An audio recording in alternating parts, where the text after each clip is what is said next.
Awesome. So I think we'll get started. We're at 5:02, and being tardy is not a part of my personal brand.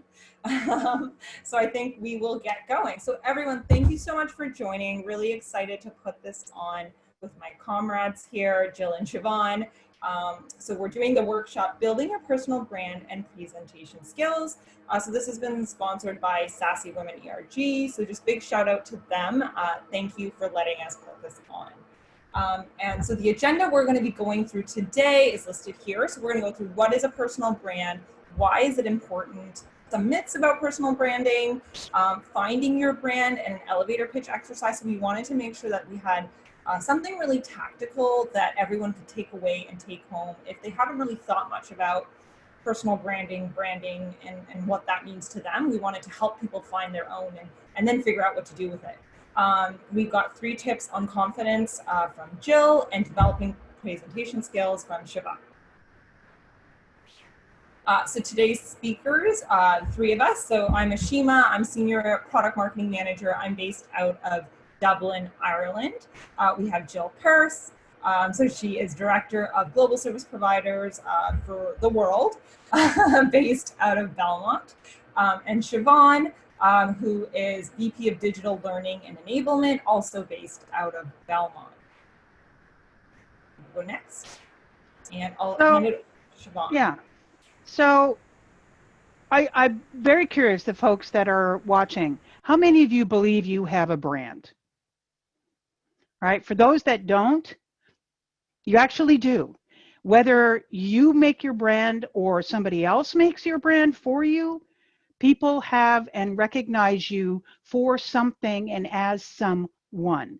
So this presentation is going to be around how do you help control that and manage that so the brand that people see you as and who you are is a narrative, as I say, that you've created, as opposed to somebody else or someone else creating it for you.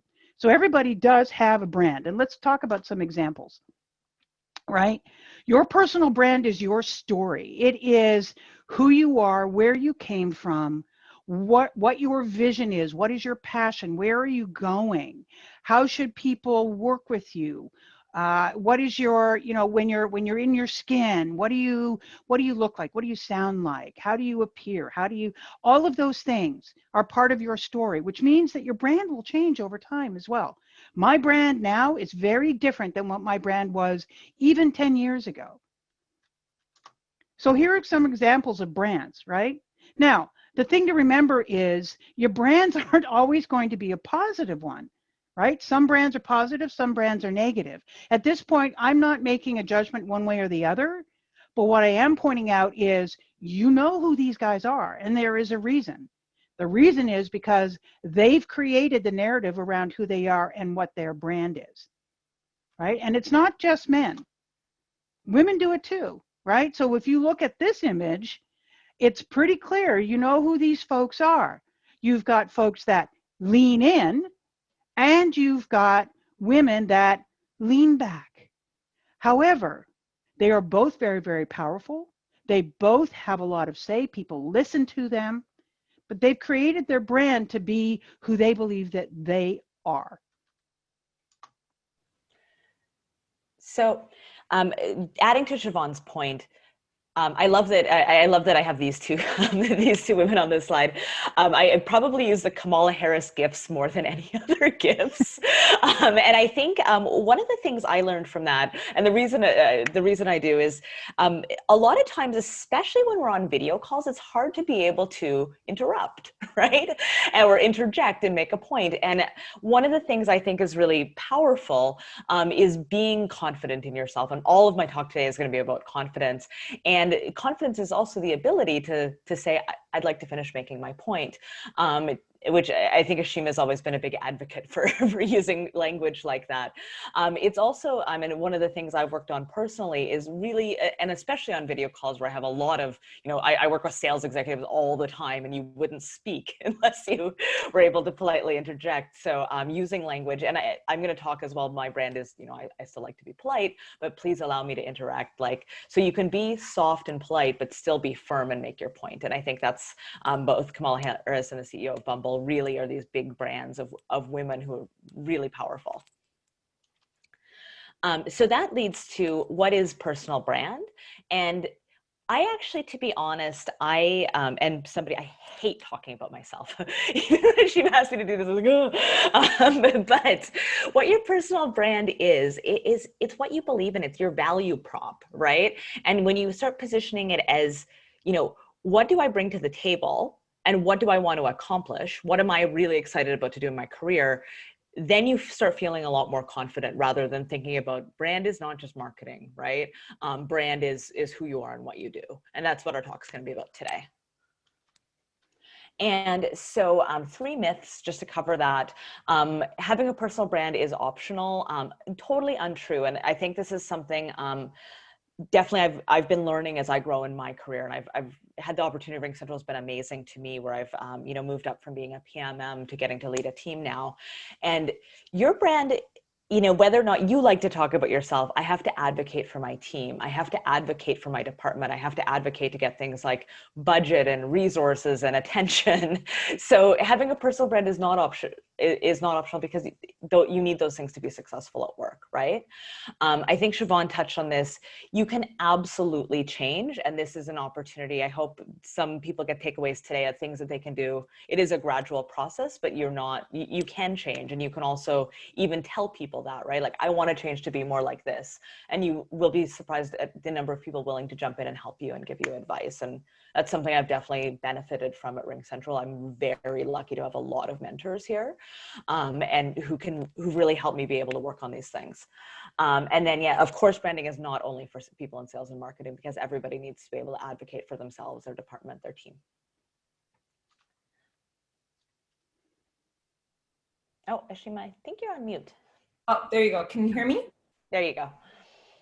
So people with strong brands are very clear on who they are. I think that's kind of the takeaway from the beginning of this presentation from Siobhan and Jill. And so they know and maximize their strengths. So we wanted to give some tools and an opportunity for everyone on the call to uncover and define your own skills and your strengths in your brand. So it's something that sometimes we think about, but just abstractly, we don't ever write things down about it. So we do want to give you a specific exercise, so to speak, to be able to do that. So there'll be a 3-step process. So there's a document, distill, and validate part of this process. So in order to help you understand, you know, what is your personal brand, we want you to document some of the following, and I'll send out these slides afterwards, so that you guys can use this as a bit of a workbook. But so some of the questions that, you know, and I highly encourage you to do this pen to paper, because there's a lot of power in taking a pen and writing down these words versus typing them up. So what are the strengths that others acknowledge in me? I think that's a really important one, because sometimes we write down our strengths, but we don't ever think about what are other people constantly acknowledging or saying that I'm good at? What are you the go-to person for? When working on a team, what roles do I seek to fulfill? And these can be official roles that you're given or granted, or unofficial roles. So if you unofficially take on more of a leadership position on a lot of projects, write that down. If you unofficially take on the position of synthesizing data or pulling out insights from data, write that down, because that's your unofficial role on the team, even if that's not your official title or you've not been, you know, officially told to do that. When faced in an overwhelming obstacle, what are my go-to skills to overcome it? What are some, what was the most important successful project I ever tackled, and what made me successful? And another one I really like, what role seems to drain my energy? Sometimes we often ask, like, what am I good at, over and over and over again in different scenarios. We never ask, what drains me? What do I tend to run away from? Because that also kind of gives you clarity on what your brand is and what your brand is not, and also what you do not want to be. So what projects can I spend hours on without feeling overwhelmed or tired? That's a big one too. Like, that really points you towards some of your passions. And who inspires me? Write down real names. I think that one's really big for me. When I write down real names of real people, and they can be people I know and that I aspire to be like, and also they could be celebrities, either in the tech world or in other spaces, where you look up to them and you're like, wow, like that person really inspires me. Writing down these names is really a powerful exercise to understand, you know, where do you want, what are you working towards? And then understanding your why factor. So understanding your why is pivotal to designing a career plan that connects your values, passions, and your purpose. So when you're living in alignment with your values and integrating your passions into what you do every day, you know, you see those people are excited, they're engaged, they're energized, and they're totally unstoppable at what they're doing. So, you know, understanding your North Star, your values, is kind of like your personal compass. So they provide you with the direction for your choices and your behaviors. So you want to start by defining this and aligning your values. This is also something you already have, whether you accept it or not, or, you know, have written this down or not, you have these values kind of floating in the back of your decision making already. So we've created a bunch of words here. And so again, you'd highlight or write down of this list of values, which values do you associate with? So the words you select here are important because they mean something very specifically to you. So it's important to be clear exactly what these words mean to you, as many people can define some of these words differently. Like, for example, if I take the word flexibility. To one person, flexibility can mean the ability to be nimble at work on a day-to-day basis and be really agile and, you know, flexible. To another person, flexibility means that I'm interested in adding value to a variety of different projects and a variety of different departments and organizations. So flexibility means different things. So once you pick your words, you also want to take time to create one sentence of your definition of that word.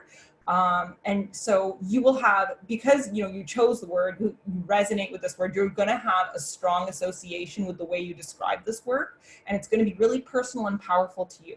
So you'll take your word and you'll write a sentence to each of these values that define what that value means to you. Next. And so, you know, we've talked about, you know, your strengths and understanding what are your strengths from your perspective, but also from other people's perspective. So validating that with other people, and you can ask them, you can ask other people you trust those questions as well. And we've talked about your North Star, which is your compass, your personal compass that is sort of driving your decision making in the background, trying to figure out where it's driving you towards. But also there's another piece of your personal brand, which is understanding what do you want to be known for. So that's kind of like your forward-looking brand in terms of what am I working towards? And anyone with a strong personal brand, or even anyone you know quite closely, so the people who know me very closely, even if I haven't told them, they probably know what my aspirations are just by knowing me, because it's a part of your brand. So asking yourself these questions like, what do I support silently, but I don't speak up about? Or what would I do with my summer if money was not an issue? And that's like at this age today, not like when you were 18.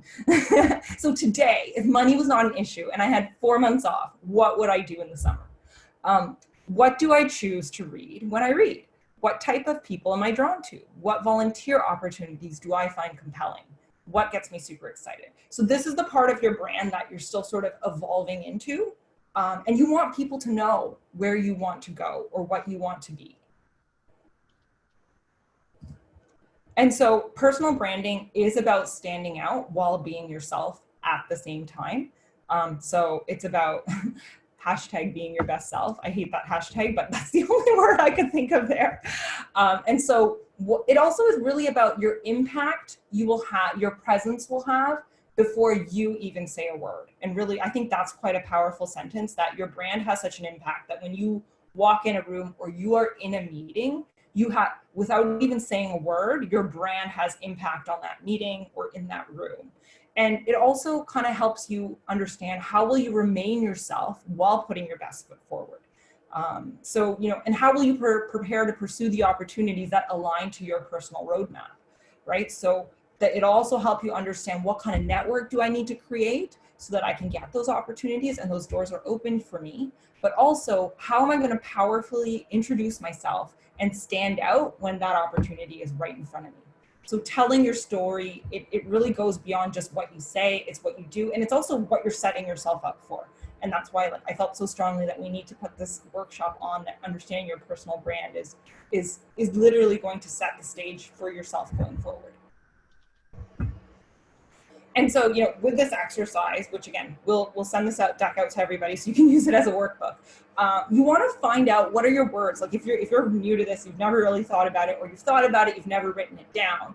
Like, figure out the words that are you want affiliated, or you think are affiliated with your personal brand. So, you know, just literally draw you in this, just put you in the center. You put, if you want to do it more visual, take a picture of you and put it in the middle of the page. And you want to go around and start scribbling down some words. So define your on-the-job skills. So what are the skills you're doing right now, you're good at, your strengths that you want to be known for, your passions. So that's, you know, going through the workbook, you can pull out those words. What are the passions that, you know, are attributed to me? Define your personality. Your personality traits are, I think, the most important part of your brand, or they tend to overpower your brand, because there's many marketers out there who are passionate about sustainability. But then your personality is that piece that kind of makes you unique from those marketers that are passionate about sustainability, and how you speak about that. So define your personality, and then define your personality again. Think of a few words that really define who you are as a human being. And then define yourself on a team, because we all know today everything is cross-functional. Even if you're an individual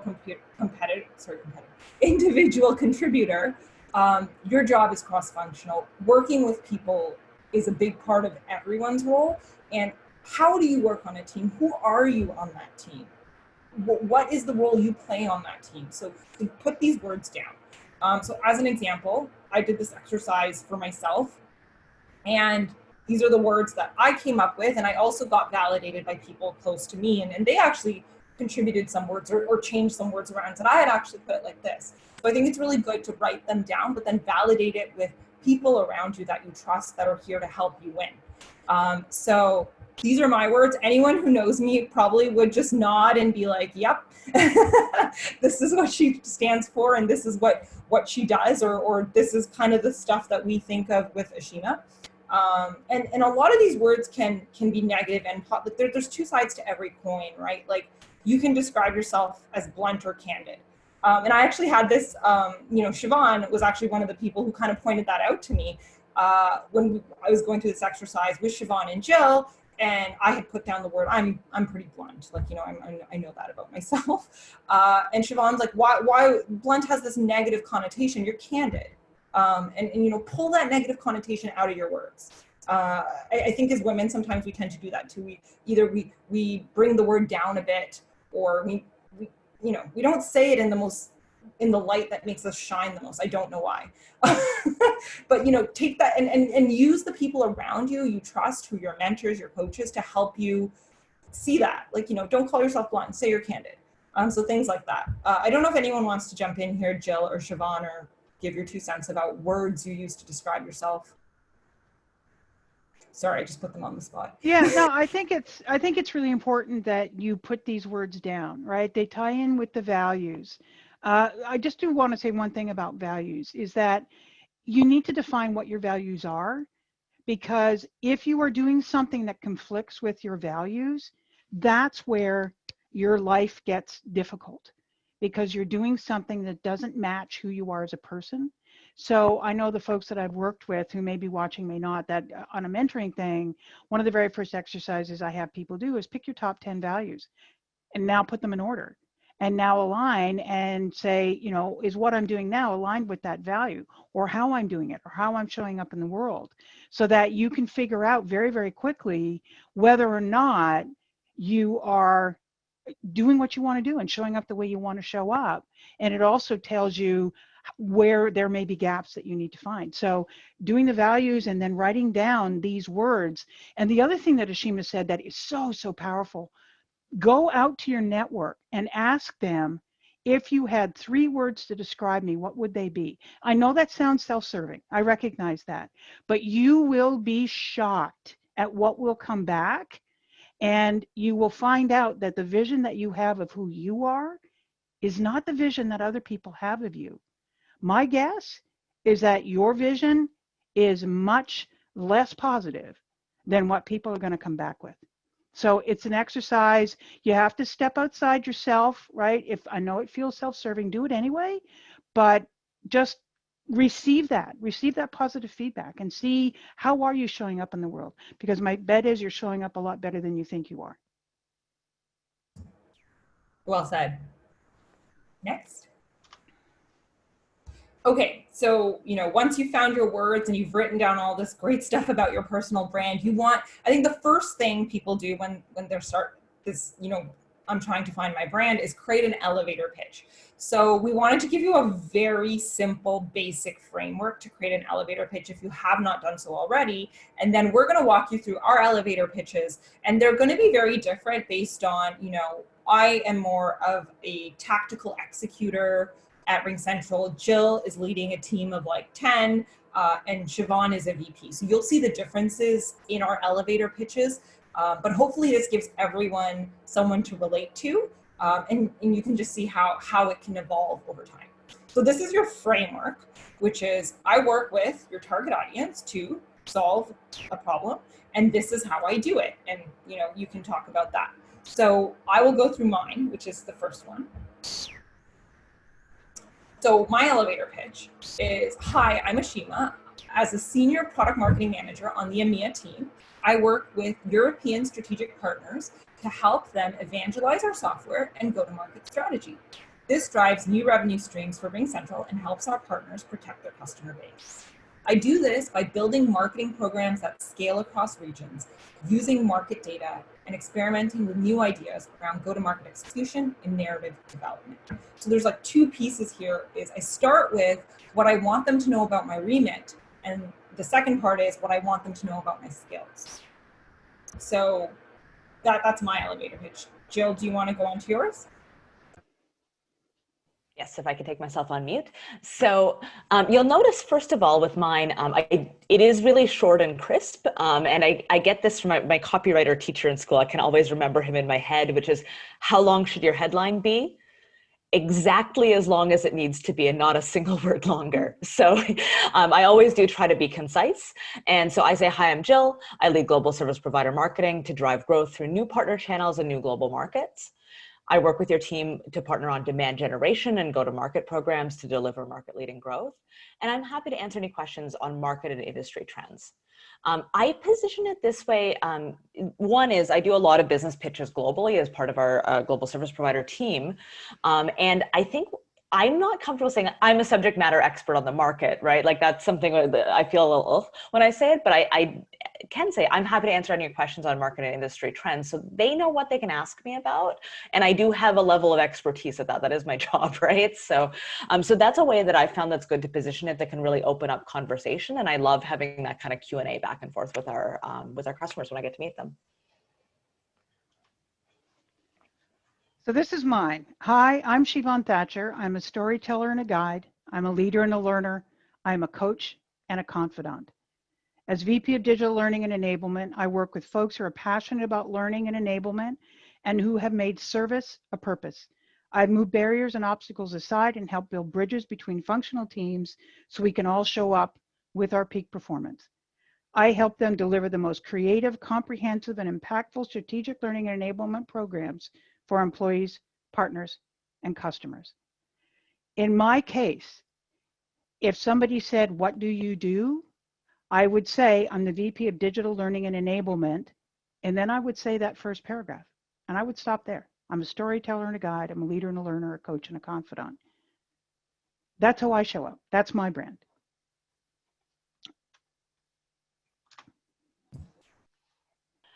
Great. So Ashima did an amazing job talking about how to define your brand, right? And all the words used to define your brand. I'm going to talk about how to create visibility and awareness around that brand. And to me, at the heart of that is really having confidence, right? So a brand, as we know, is only as good as how many people know about it. So, so if you could go to the next slide.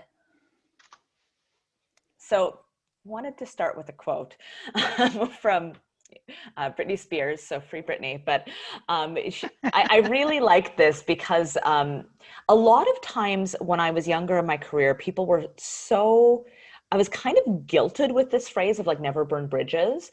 And you kind of become this very scared of saying anything, very scared of stepping on toes. And I'm not saying to go out and be aggressive or anything like that.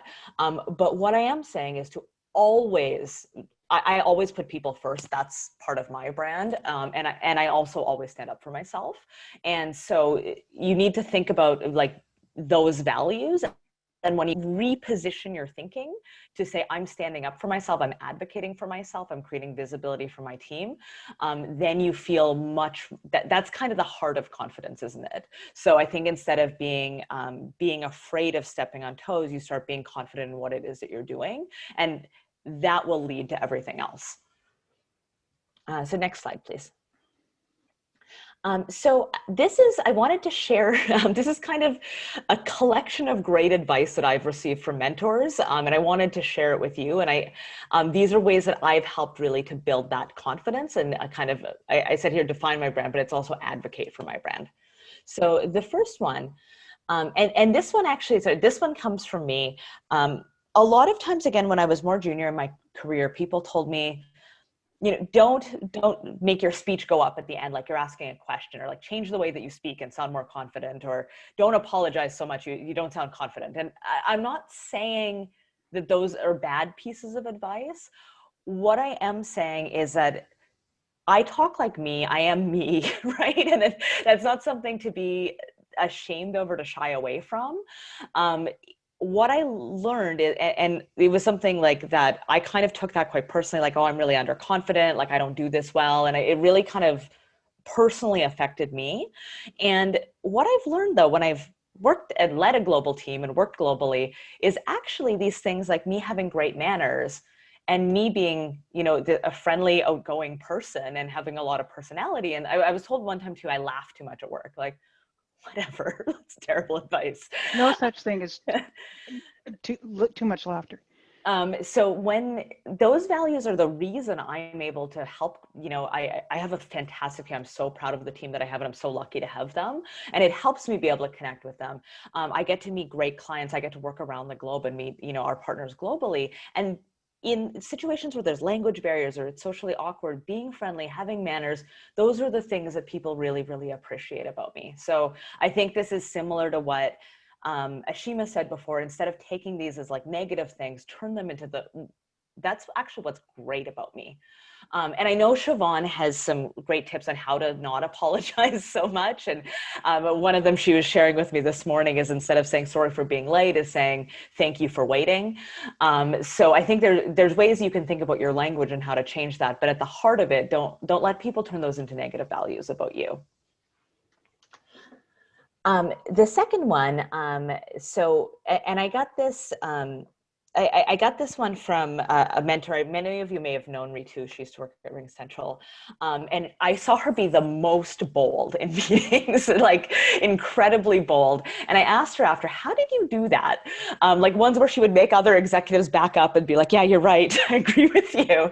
And I was like, how do you do that? And she's like, I don't worry about who's in the room. I'm hired to solve a problem. That's my job, is to be a subject matter expert at solving the problem. And I fight for how to solve it the best that I possibly can. And then I don't have to worry about who's in the room, what are the politics. I worry about really delivering excellently on my job. And that to me was some of the best advice I've had for how to speak up. Like, I figure if I'm invited to the meeting, I'm allowed to have opinions, right? You've invited me for a reason. You want my input. So yeah, speak up and be a great subject matter expert. Third one, I got this advice from, it was a marketing agency. She was on the board of directors for a large advertising agency group, which there's very few women. And she said her whole life she spent trying to, wear like, subtle shoes and wear blue, like navy and gray and black, and try to fit in with all the men that she worked with. And she realized that, and I'm not saying that it has to be high heels. Her advice was, wear high heels, but you can wear whatever shoes you want. It's just about feeling comfortable in the fact that you're different, right? And it's okay. So if you're the only woman on the team, wear heels, tell stories, like be yourself about it, you know, and people find that more relatable than trying to always just fit in with everybody around you, right? And especially in this industry, like, you know, there's a lot of guys in cloud and technology and stuff like that, right? So be confident in being different, and people will warm up to that when you're authentic. And it can also be part of your brand. I mean, I am known in my circle of enablement folks as, when I give presentations, I'm always wearing these really funky Oxfords, like all like flashy colors and different designs and all of that. And every time I go on stage, people are like, show us your shoes. Is that okay? All right. So, and I love them. And I learned that because the very first time I got on stage, I was wearing these really boring gray shoes. And my partner said to me, those are really ugly. And I said, nobody sees those. And I got myself a pair of flashy Oxfords. And the very next time I got on stage, someone from the back of the room said, I love your shoes. I was like, okay, there you go. And part of the brand. And thank you, Siobhan. I think that's exactly what I'm trying to say is people love uniqueness. The fourth one is, I also had this a lot where I was really nervous about being often the youngest person in the room, and I'm not that young anymore, unfortunately, is people love youth, actually, right? People love to hear about the fact you went out on the weekend and had a great time, you know? It's okay to, again, this is part of it's okay to be different. It's okay to be young too, and have new ideas and have fresh ideas. It's okay to be funny and interesting, and people miss that, right? So don't be shy about that. And then number 5, and this is from Sandra Krief. If you haven't met Sandra, she is a great mentor to me. She's our VP of Service Providers for Americas. And I was really stressed out one day, and she said to me, Jill, never fall apart alone. She's like, we're a team. We're either going to all win together or we're going to all lose together, but we're all in this together.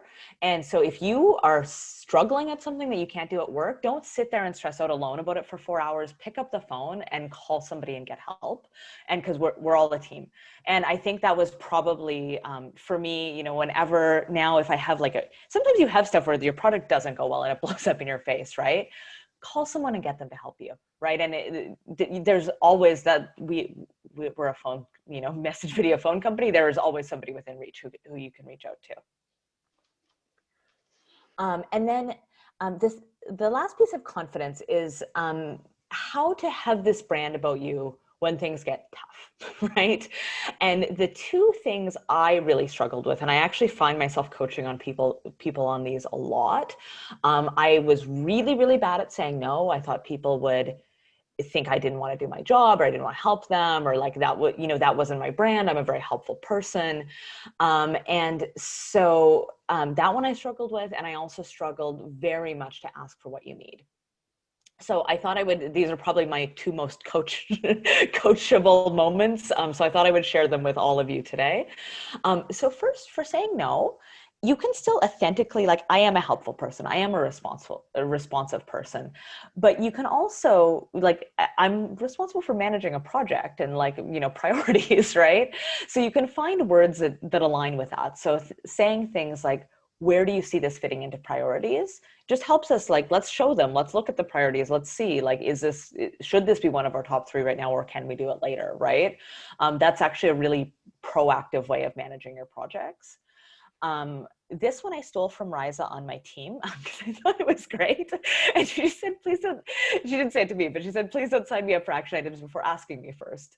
And I think that's a really polite way of just saying, I need to be in the loop of this so I can plan, right? Great thing when sometimes people just commit you to things that you haven't said it's okay to.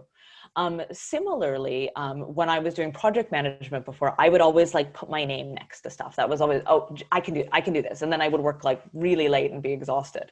And you don't have to do that. There's a whole team of people to support you. So you can say, who's owning this? And other people will jump in and take things, and you can also ask them to, right? So, and then lastly, if you can't, you can also say, I really wish I could help you, but we're focused on this right now and we'll need to prioritize it for later. And I think that's helped me too, because it says my intention is I really want to help you. That's who I am. but you know, I can't right now. So here's some other options for you. Second is asking for what you need. And this is, to me, around creating visibility. And again, it's something you have to get over, like trying to ask for help and you kind of have to get past that. And the way that I did that is creating a lot of visibility around, here's my strategy. I would like to share it with you. I'd like to go over with you what I'm planning, right? I'd like to set up some time to review with you what my quarterly plans are, and to make sure our teams are aligned. That's a big way, like create those meetings and be proactive, and people love that. And you can do it with your leadership too, right? So also, know your metrics and understand how to talk. This is one thing I've learned a lot is definitely know your numbers, know how to use them to get what you're asking for, and show what your growth is like in a year. Here's what I'm expected to achieve.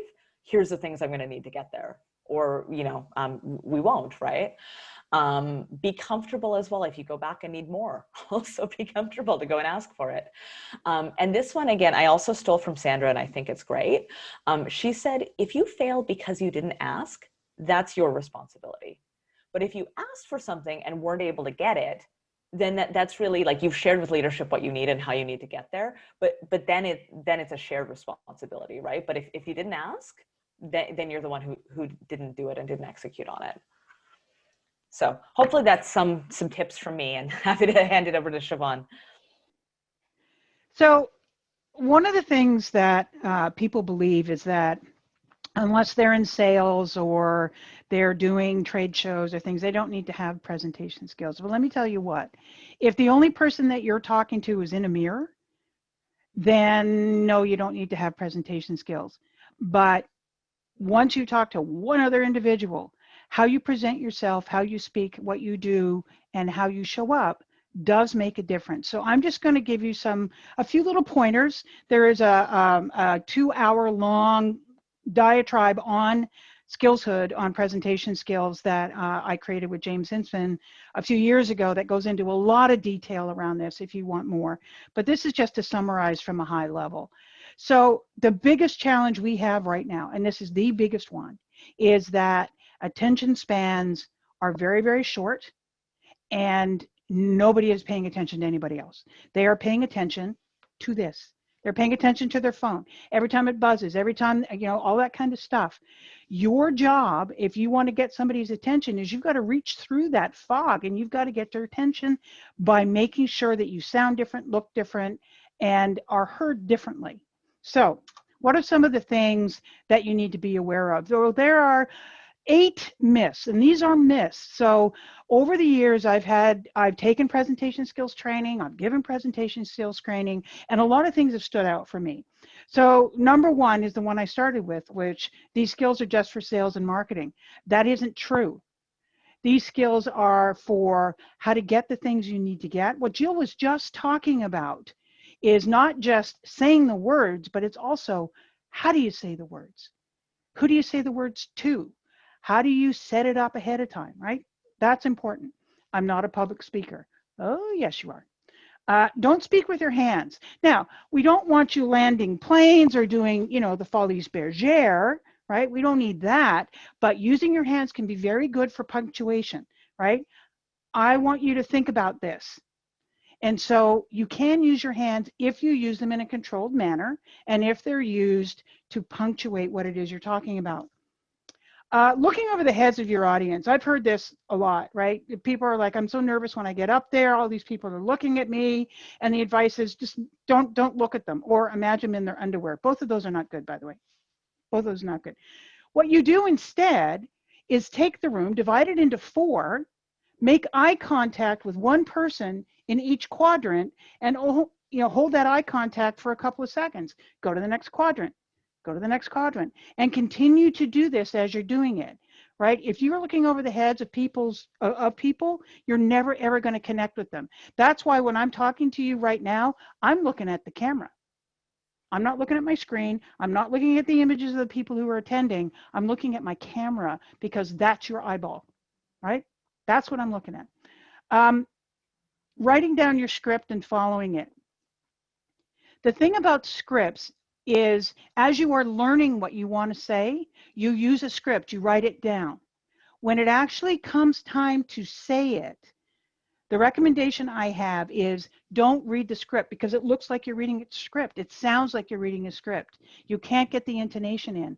Instead, highlight the salient points you want to make and then talk around those points. The other thing is, if you're doing it over a webcam like this, is take those salient points, write them on a piece of paper, put a piece of tape on it, and stick it right beside your camera on your screen, because then you can look at it and make your points and you're still looking at people. Starting with a joke, do not do this. You will offend someone. Someone will be offended if you start with a joke. Instead, start with a story. Find a story that is leading into what it is that you want to talk about. I can control my brand without good presentation skills. And maybe, but let me tell you what, when you walk into a room, people have a first impression of you within 7 seconds. 7 seconds is all it takes for them to decide who you are and what you stand for. So the first time you open your mouth and you're ready to go, you need to set it up as who you are and really get that come through. And lastly, I've messed up in the past. I absolutely cannot change, right? You are making assumptions that what you're going to do tomorrow is what you did yesterday. That is a mistake, because you can learn to do things differently. And when I was in high school, I stuttered so badly that I couldn't speak. I never put my hand up because my first answers would be, I couldn't do it. So instead, what I learned to do was to chop my speech up into small sections. And when I talk, you can hear me doing that. Is a little bit here, pause, a little bit here, a little bit here. And so I learned how to be able to speak. I'm also a big time introvert. I know, hard to believe, but I'm like at the 80% scale on the introvert side. However, I can get up on a stage and present to thousands of people because I learned how to do it, and I learned how to control the narrative that way. So what are some of the tips for improving your presentation skills? There's a lot of them, but here are just some major ones. The first one is, you are the expert at whatever it is that you do. You are. You just have to believe it. When you believe you're the expert at what you do, standing up in front and talking about what it is you do, the confidence will just exude from you. Believe you're the expert, because you are. The second one is practice. Practice, practice, practice. Everybody, not everybody, some people love to see themselves on video, but most people do not. However, my biggest recommendation for you to figure out how to be able to present properly is run an RC video and record yourself doing it with yourself in the image. Then watch it afterward. You will find out whether or not you're staying on topic. Are you being concise? Are you using a ton of filler words? That is the best way for you to do it, because as you're speaking, you don't hear it, you don't see it. You're so focused on the outside, you're not really sure what's coming through. So that's one to try. Internal presentations are just as important as customer presentations. If you are presenting to your manager, if you're presenting to your team, people want to be entertained, they want to be engaged, they want to pay attention to what it is that you're talking about, and you have something to share. Remember, you're the expert. So those are just as important as anything external. And the last one is love your narrative, right? Be proud of it. You are who you are. You've built this up. This is the person you are. Be authentic. It's your right to choose how much of your personal life you wish to share. It's not, you don't have to divulge everything about your life or let other people know. That's your right. However, you still need to show up as who you are. And then the last thing, and I think this is something that everybody needs to understand, is that you will be delegated to the person that you sound the most alike. So if you're trying to talk to a CXO and you're not speaking their language, which is two things. Not only is it understanding what their business issues and how and the level of discussion at that, but also the conciseness of it. I like to show this triangle, right? The higher up you go in a company, the less words you use. And so it is, just think about that, because you will be delegated to the person you sound the most alike. So I know that's very fast, very high level. As I said, there's a lot of more information that you can find on presentation skills and confidence and a lot of other things. But here's what the message that we want to leave you with is that, like it or not, you are already a brand. I started with that. I'm ending with that, right? We're Sesame Street, right? Tell them what you're going to tell them, tell them what you told them. So like it or not, you're already a brand. So it's time for you to own the narrative. Thanks, Siobhan. I think you ended that really, really well. And we've got tons of engagement in the chat, which is great. Lots of comments and questions. And we did want to open it up for anyone who wants to ask a question to the panel. I saw one question that I thought was really interesting, and I wanted to kind of bring it up that happened in the chat while we were talking through some of this stuff. And someone asked, is it bad to be aggressive? I think it was a comment off of what some of us said. What do you guys think? Is aggressive a bad brand, or is it different for men and women? You know, what are your thoughts? In my opinion, it's changed the word. Change the word. What's interesting is that when, and you see this a lot, now it's not everybody, so I'm not making a blanket statement, but what I see a lot is that when you have powerful men making a point, it's called assertive. When you have powerful women making a point, it's called aggressive. And we do it ourselves, right? So we need to understand that that is an unconscious bias that a lot of us have. Change the word. When you hear yourself saying aggressive, stop saying aggressive, say assertive. It's leadership skills that somebody is showing. It's not aggression. Aggression happens on a football field, right? Aggression doesn't happen in a room, in a conference where you're talking with a lot of people. That's assertion. I believe in what I'm saying. Please listen to me. I think to add to that, it was exactly my word too, Siobhan, is assertive, not aggressive. I do think there's a difference, and I think I've seen, and not in any way women versus men, I've seen actually loads of men do this. I think aggressive to me is when you become emotionally invested in a situation in a way that's a bit unhealthy.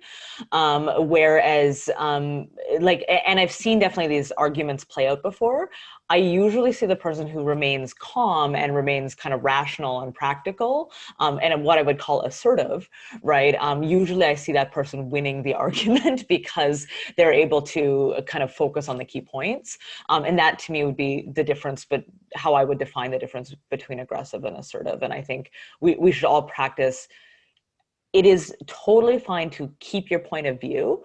And actually one thing that I stole, one of the guys I worked with, who's one of our great sales negotiators, he sometimes will say, I respectfully disagree, or I remain in disagreement, right? Which is not, that to me isn't assertive or isn't aggressive. That's just very assertive about one's point, right?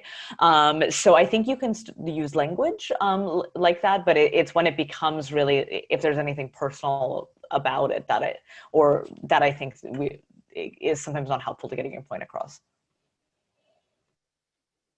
Really good feedback. Does anyone, I'm gonna open it up if anybody else has any questions, or I can just read out stuff that I've seen in the chat. Or you can type it in the chat as well. Oh, I think I see some Q&A coming in the Q&A panel. Sorry, I just thought, any tips on how to perpetuate your brand while in a remote environment that differs versus in person? That's a good one. May I take a first stab at this one?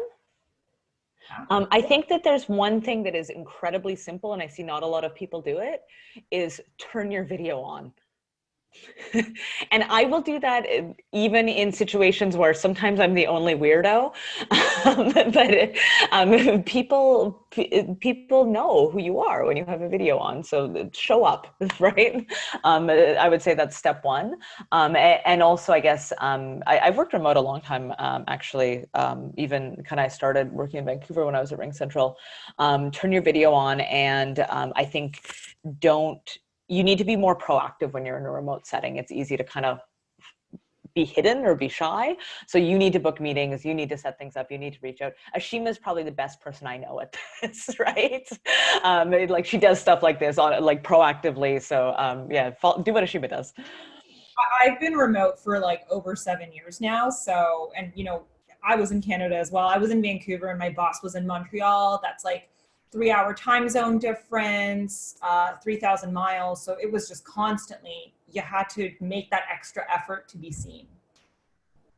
Are you saying all three of us are Canadian? Yeah, actually. It's a fun Go little Canada. Woo, woo, woo, woo. Just saying. And there's another great question here in the chat. How do you become popular with your brand on social media like Twitter, LinkedIn, etc.? And I would take that like even beyond, say, the social media and just in digital, because the world is so digital first. Like, how do you become popular on digital? Siobhan, I might direct this one at you because I know you've done quite a bit of this kind of stuff. So I can't say this enough. You have got to create your network. When I moved to California 8 years ago, I really didn't know anybody. I mean, I've been working for the same company for over a decade, but as you learn in California, there is your work world and then there's your personal world. So I didn't really know anybody. And as time went on over my first year, I made an effort, and on my part, since I'm an introvert, it was an effort to meet some people and get to know them a little bit more. And as I got to know more people in the Valley, they started to recognize what it is that I did. And, you know, somebody told me the other day that I think diversity in my thinking. I have diverse thinking. I was like, okay. So it just means that I sound different, I look different, and all of that. And these people started, it's like that old commercial, right? They tell two friends and they tell two friends, and so on and so on and so on. Getting a network of people that then are connected to others and connected to others and put yourself out there. That's how you build your brand. And as people begin to see you, as people begin to hear you. So I posted on LinkedIn, for example. I posted on Facebook. I don't do a lot of businessy stuff on Facebook, but I do post little things. But I knew there was something that I had that a lot of people didn't, and I wanted to talk about it. And so when I started posting, that is also when people started to say, hey, you know, who is this people? I started to get invited to conferences. I started to, right? And now, of course, the vendors went out of their way to, you know, hey, why don't you buy me? But that's the downside to some extent. But really network, because as you network, this is how your brand is built. With my team, I encourage them to put themselves out there to speak at conferences, whether virtually or in some cases in person, right? They are the experts at what they do. Share your expertise, and that is how your brand can grow.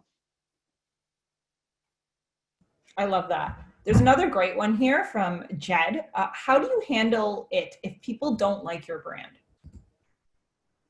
It's an interesting one.